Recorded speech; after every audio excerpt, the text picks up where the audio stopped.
Road rage with two young children caught in the crosshairs. Investigators say they were shot while the suspect was trying to target their father. It happened in the normally quiet town of Mount Airy. That's where WFMY News 2's Jansen Silvers is piecing together this senseless act of violence. Now, this terrible shooting comes after another awful case of road rage in Greensboro last month. Someone shot Carolyn Tiger after she and another driver got into a fender bender. Tiger's child was in the back seat. The shooter still has not been caught. If you know anything that might help police, please give them a call. Now, if you find yourself with someone who has road rage, you gotta react fast. Police say get out of the way, change lanes, or even change your route to avoid the person, and don't interact with the other driver. You don't want to give them a reason to escalate the situation. Finally, make sure to report it to police. That person could have a lot worse road rage with someone else in the future if you don't. Whatever you're doing, it is important to stop and look up at your screen for a second. Do not go near this man.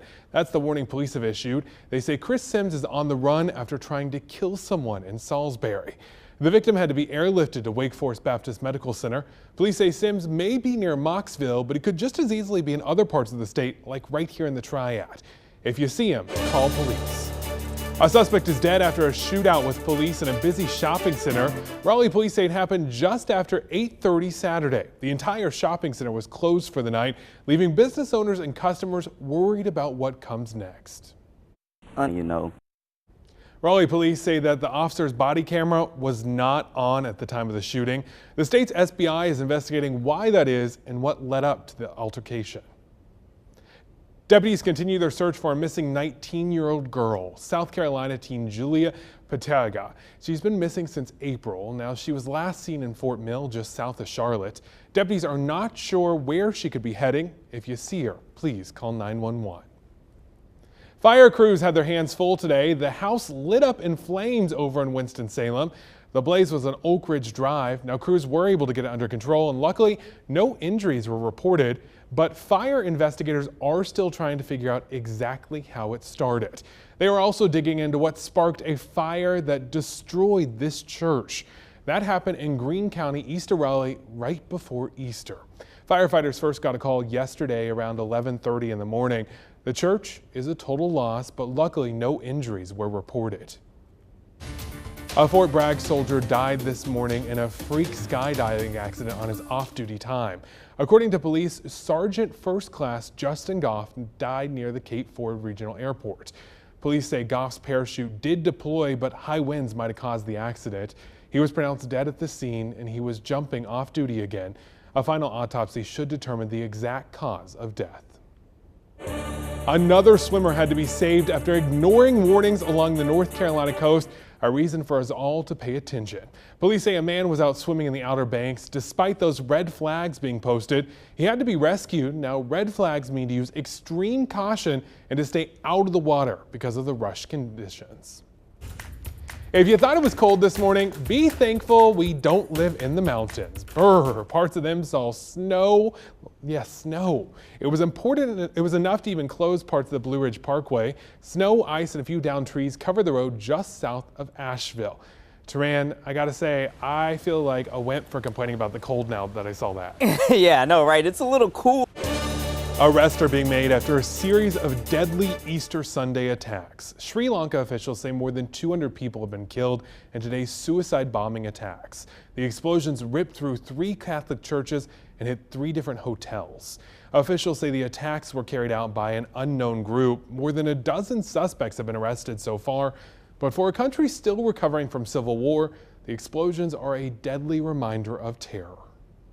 During the 30 years of civil war, we had lots of explosions in Colombo. We are used to our airport getting blown up and the central banks, things like that. But it's been 10 years of peace, and we got used to that. No one has claimed responsibility for the attacks, but Sri Lankan officials say religious extremists were behind them. Despite the burning down of the Notre Dame Cathedral, Catholics were determined to celebrate Easter Mass outside of that historic building today. The cause of Monday night's fire still is not clear, but French authorities believe it was probably just an accident. It's really sad. France's culture minister says crews have stabilized almost all of the cathedral, even though they have a lot more rubble they need to take off the roof.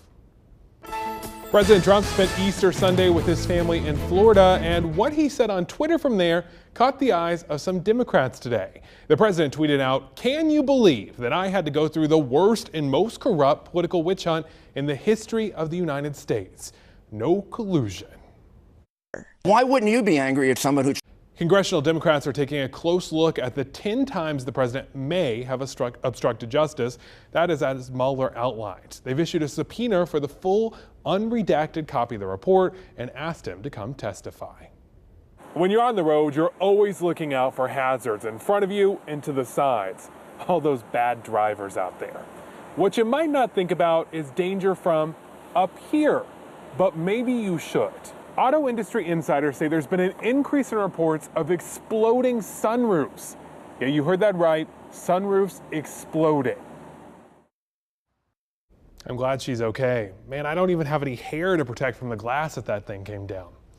Another big problem for your car can be this right here, hail, but check out what one man bought to protect his ride. Airs up, covers the vehicle like a bubble. It's pretty cool. That's dope, but maybe not worth the $800 price tag. So we'll show you some cheaper ways to cover your car the next time we have a storm. That's in just 3 minutes. Here in the Triad, we are no stranger to hail. Just a couple of weeks ago, it scattered all over Guilford County, and some of it was about the size of a quarter, big enough to do some serious damage unless you start preparing now. Yeah, you know, very creative ideas there to keep your car from getting all dented up, right? Speaking of being creative, Tran, I forgot to hide you Easter eggs out here. Oh, so no. I thought I would just bring you some candy Thank instead you so this time. much. You know, I'm going to hold on to this while I do the weathercast. This is one of my favorite snacks. I appreciate that, Of course, man. we got to celebrate. Yeah, you know, you never can go wrong with candy, and you know what, you never can go wrong with a nice sunny forecast. And it's been great. And it has been nice today. It gets even nicer. Backtracking to golf, it's finally like perfect to play. You know what? You can't be as hard on yourself. I can't. And here's my theory.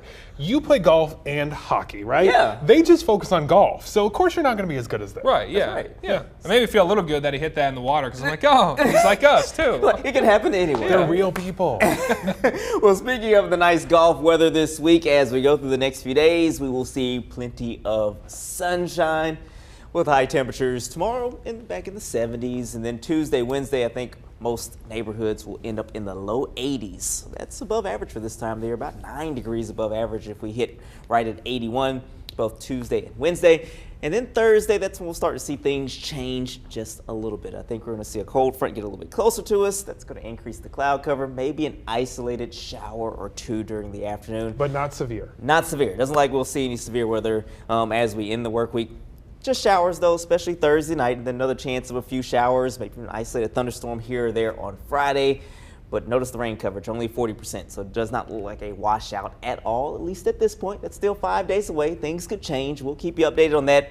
And if we're lucky, which I hope we are, we should have a dry weekend next weekend with highs in the mid-70s. That should be pretty nice. That was great. Yeah, not bad at all. Fingers crossed, right? Fingers crossed, yeah.